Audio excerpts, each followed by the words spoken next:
that for the next couple weeks, nothing is going to be as it was, and we need to figure out how to manage without negatively impacting our customers, our employees, or our organizations. But don't worry, we are here to help. My name is Kathy Ketcher, and I partner with eWorkplace Minnesota. It's an initiative funded by the Met Council to provide tools and training to enable Twin Cities employers to launch telework programs and get people off the road. I am joined by my friend and partner, Rachel Tiemann, another eWorkplace Minnesota partner, and we're going to talk about how to create your own pop-up telework program. We're also joined by Executive Director Mary Morse Marty with Move Minneapolis, who has a ton of information that is going to help you and your colleagues get around town.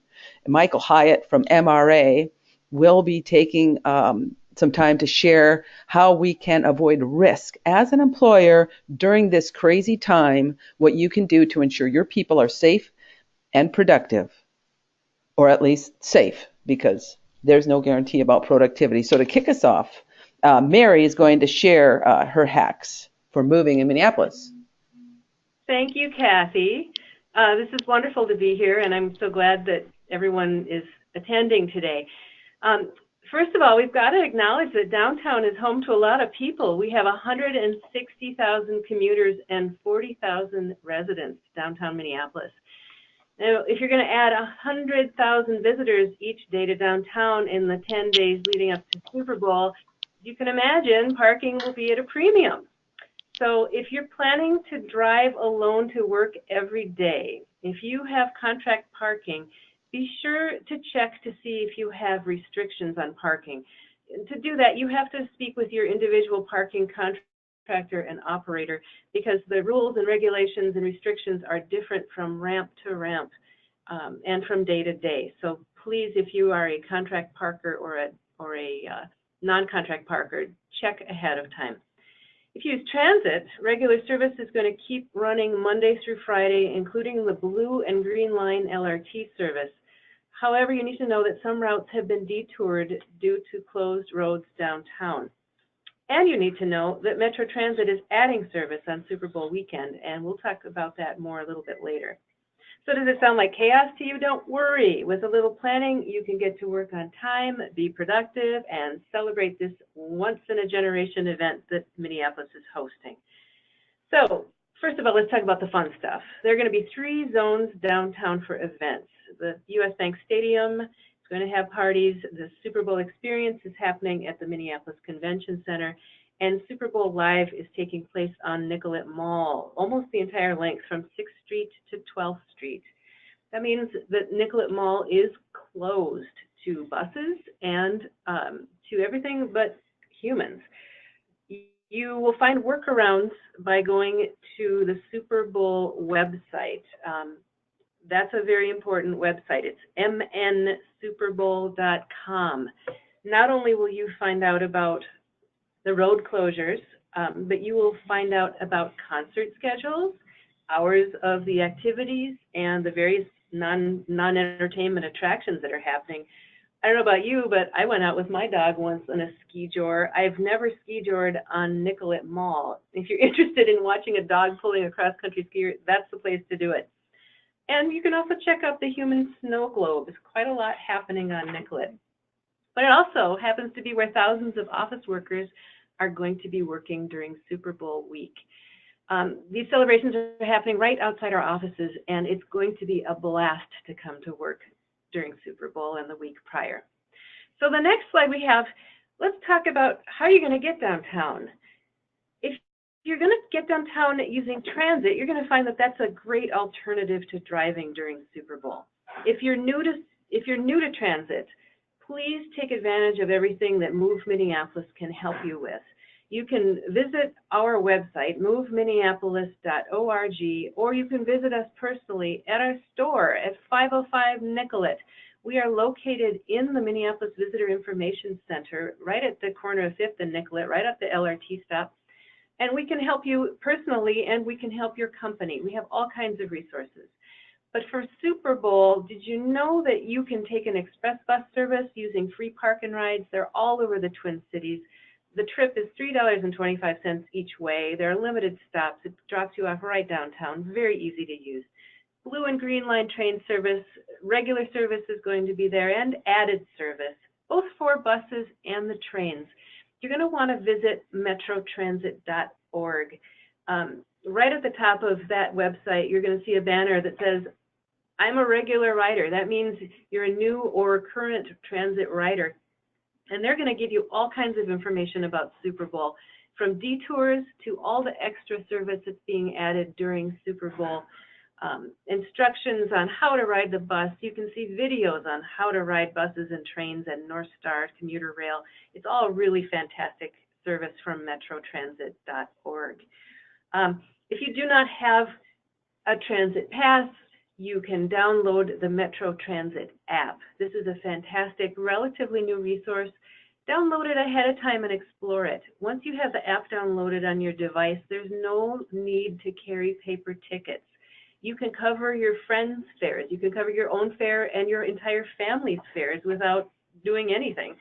The trip planner is available on the app. That'll help you decide which things to use, how to get downtown and back.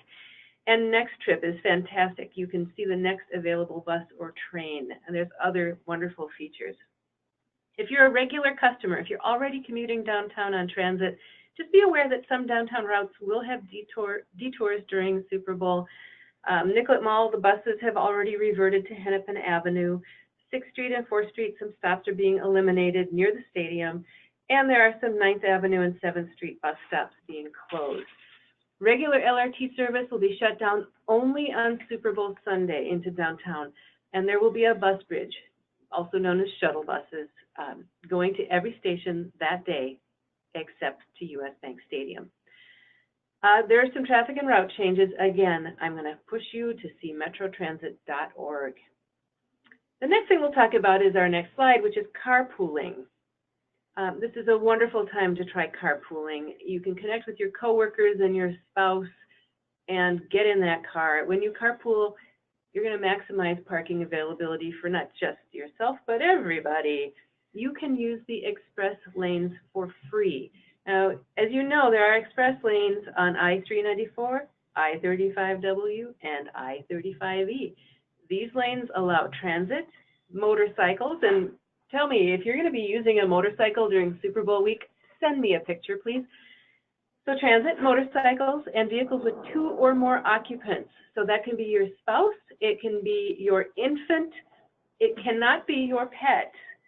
But you can use the MinPass Express lanes for free. There is no tag needed if you are commuting with 1 or more people in your car.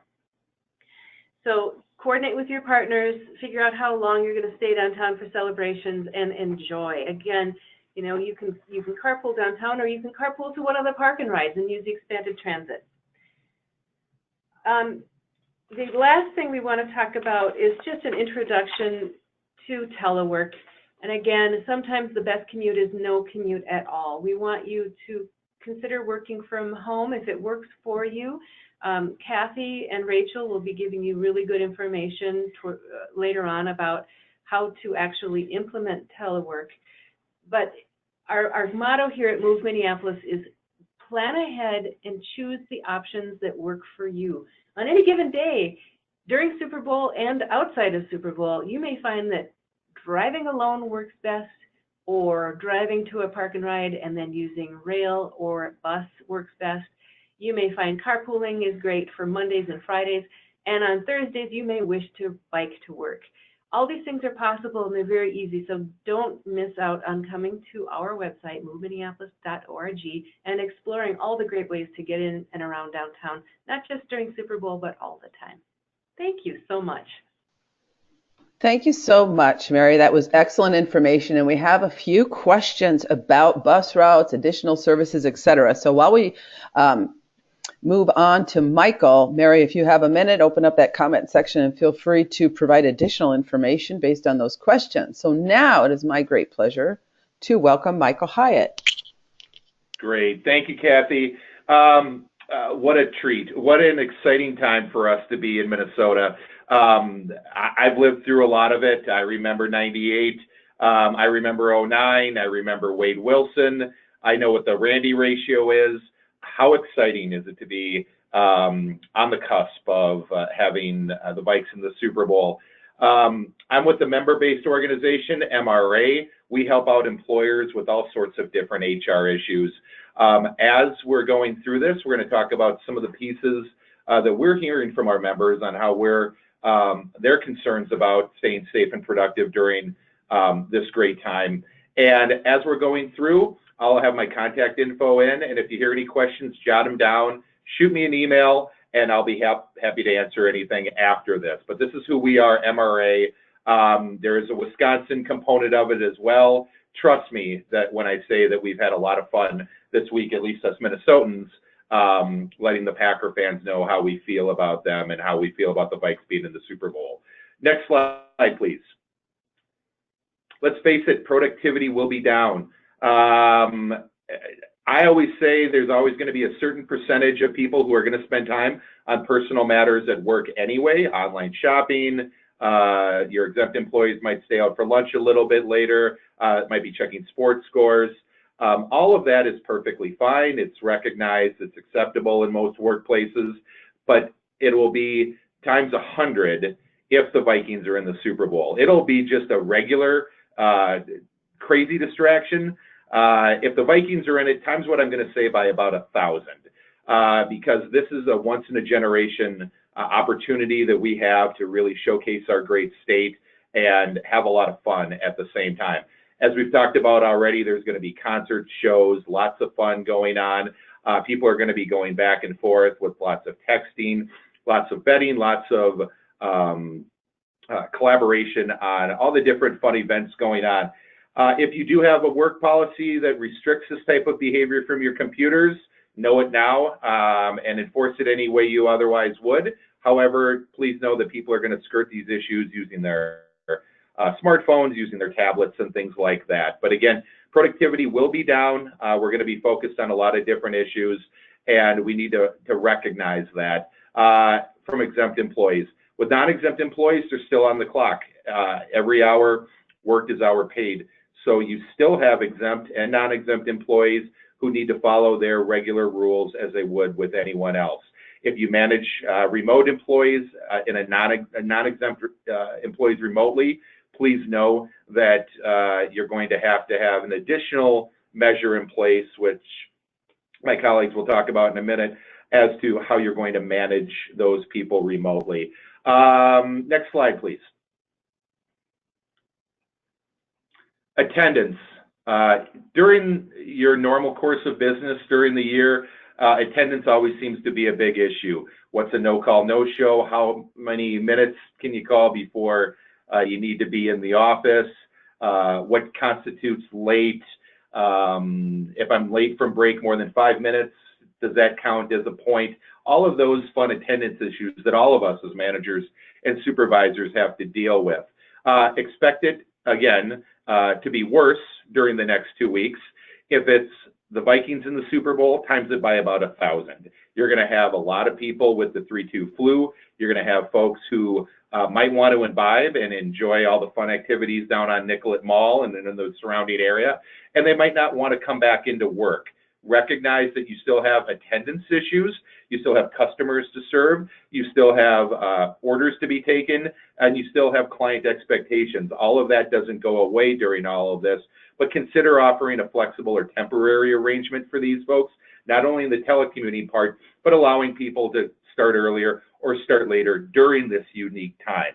Again, get approval from the top and recognize it is a unique time in our state right now, so it might be okay to be a little more flexible, again, if it's during core business hours, if productivity and production doesn't suffer, and if your customers and clients don't really feel the difference or the impact either. I view that as perfectly acceptable. Next slide, please. Dress code and employees under the influence I combined into one because I think it's fairly straightforward, and I hope a lot of folks just sit and nod their head looking at this. Again, when the Vikings are in the Super Bowl, and for the next 2 weeks, it will be a purple rain. It'll be nothing but purple everywhere. We're having our get together tomorrow in the office. Everyone's wearing jerseys, wearing jeans, having a potluck, and I expect that to be going on in many workplaces all around the state today, as well as into the next 2 weeks.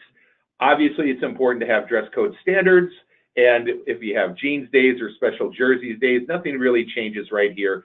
Just, of course, recognize what your customer expectations are when you're forward-facing with your clients.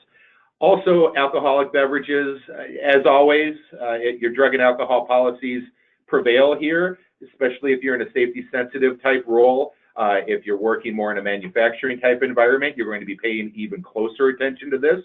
But in general, there's going to be lots of opportunities for a lot of fun over the next couple of weeks, and employees, especially downtown employers, are going to want to get out and be part of the fun. Part of that might be having a couple beers or something stronger during the workday.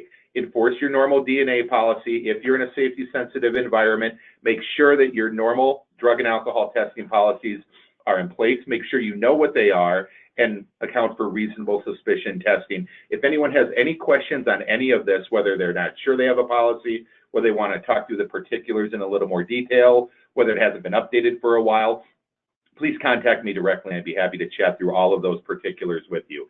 Next slide, please.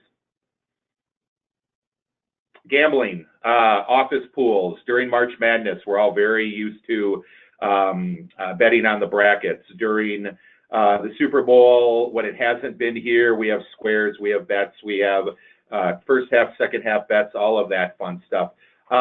They spur camaraderie, collaboration, a little bit of fun back and forth. Technically, federal and Minnesota laws prohibit wagers on sporting events. However, when it comes to workplace office pools, nominal amounts, and if no one is skimming off the top, meaning the office administrator or whoever might be organizing it isn't making a buck on it, it's generally acceptable as long as it's of nominal amounts.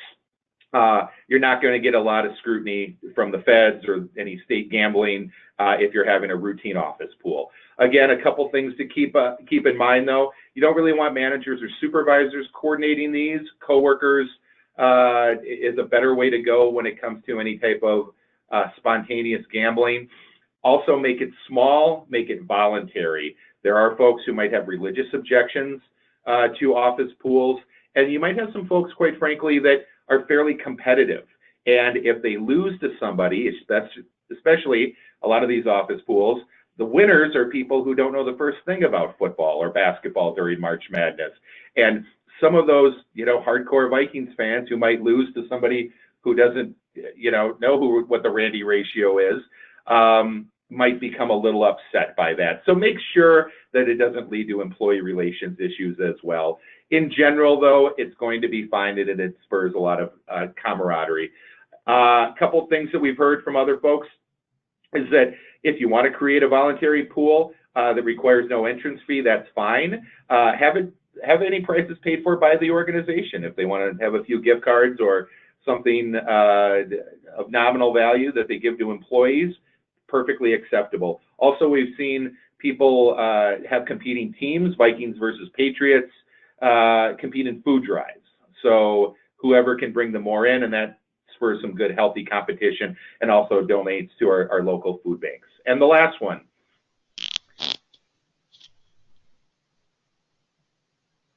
If you could move to the next slide, please.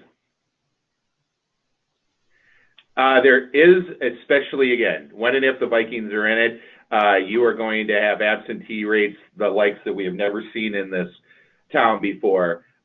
We have a few very progressive, very forward-thinking members who have already designated Monday as a holiday. I don't know if anyone on the call is that progressive and that forward-thinking, but that's certainly a decision that you can make, is give everyone a paid day off and call it a company holiday. For those of you, probably I'm guessing most people who fall into the other category, recognize that no call, no show, workers arriving late is going to be the norm on that Monday. It's going to be pretty prevalent on the day of Monday. Again, when and if the Vikes are in it, you'll have to decide how you're going to enforce that, but know what your attendance policies are and if there's going to be flexibility with no-call, no-shows, with notes coming in. As we all know, Minneapolis just instituted paid sick back in July. The Super Bowl is not a reason outlined in the regs as to why paid sick leave can be used for Super Bowl, so keep that in mind as well. So follow your normal attendance policies and procedures as you otherwise would. And with that being said, we'll have my contact in at the end and we'll send these slides along, but I'll be happy to talk to people in more detail, and I'll turn it over.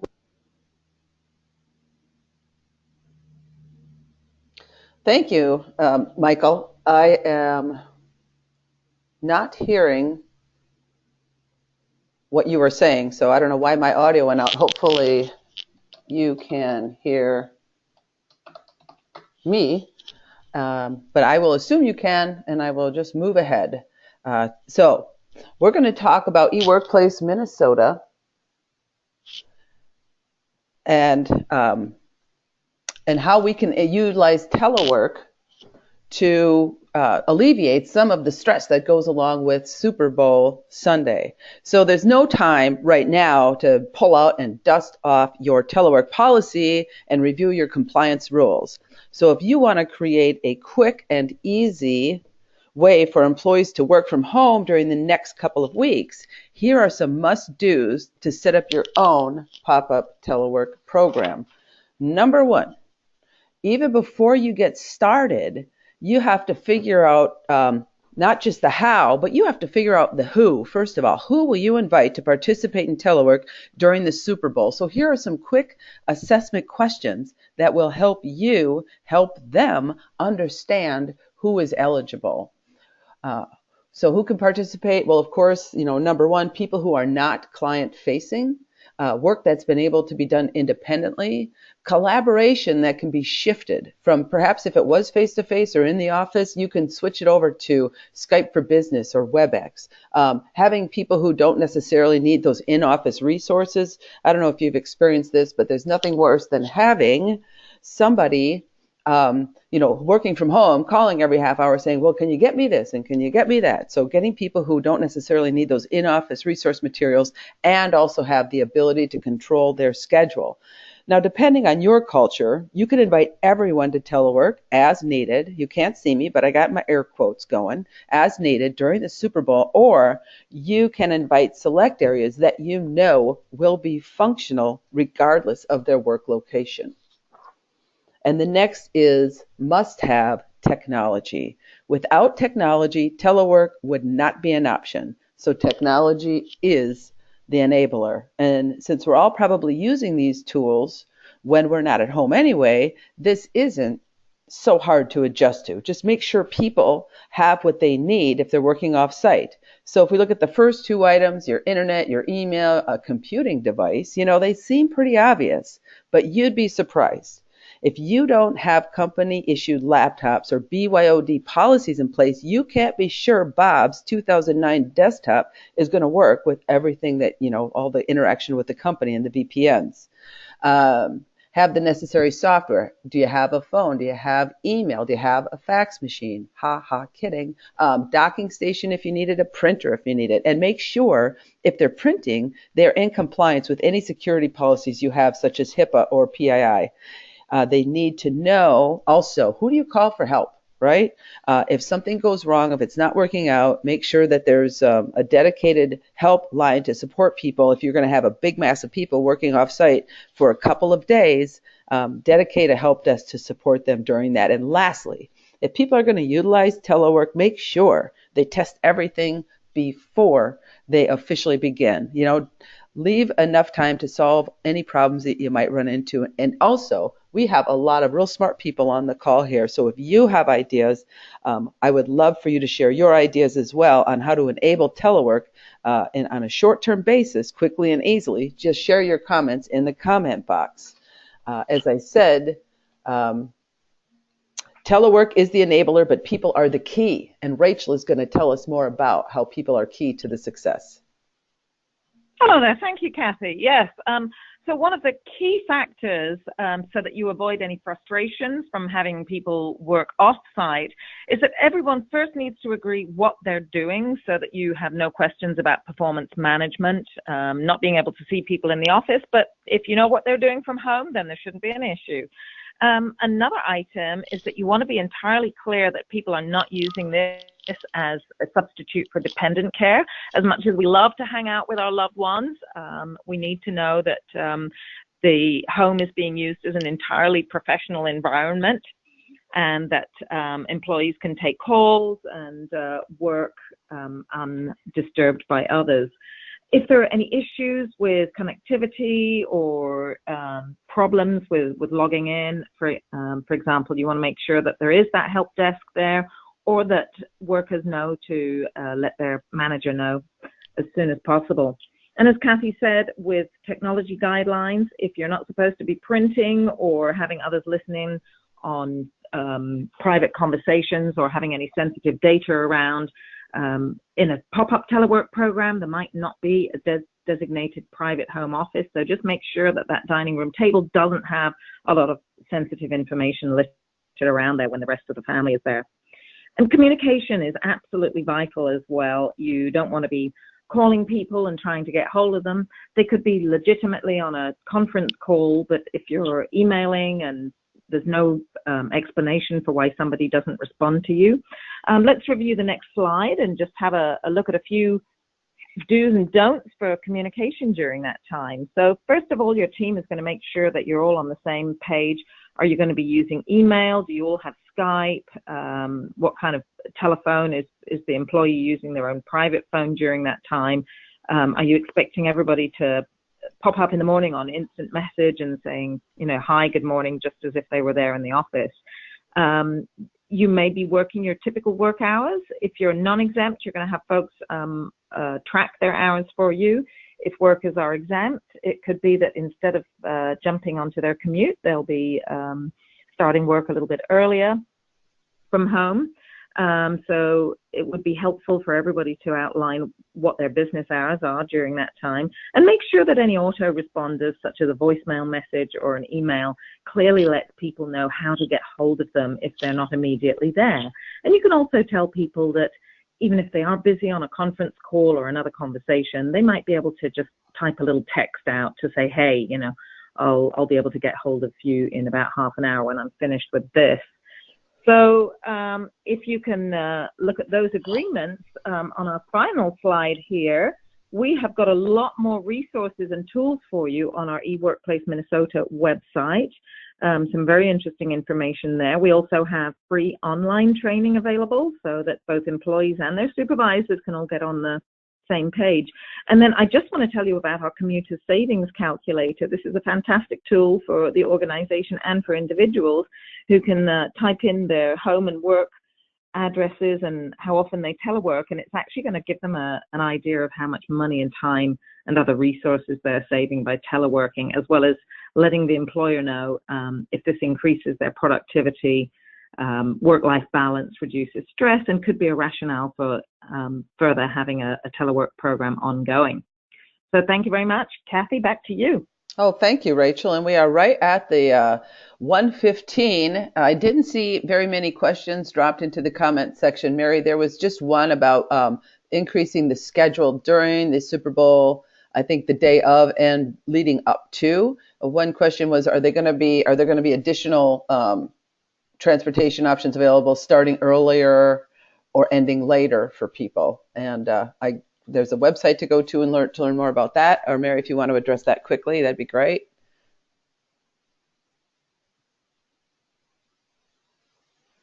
Kathy, I know that Mary did mention metrotransit.org, and there is a specific site for people that need a Super Bowl workaround for getting downtown, or for those who want to know special services that are laid on to get to games and events. And there's also an app, and there are some rider alerts as well for alternates and if any services are canceled. All right. So there's lots of good information out there. We hope that you found this session helpful. Here's our contact information. We can send out this deck as well to use as resources to share with your organizations and colleagues.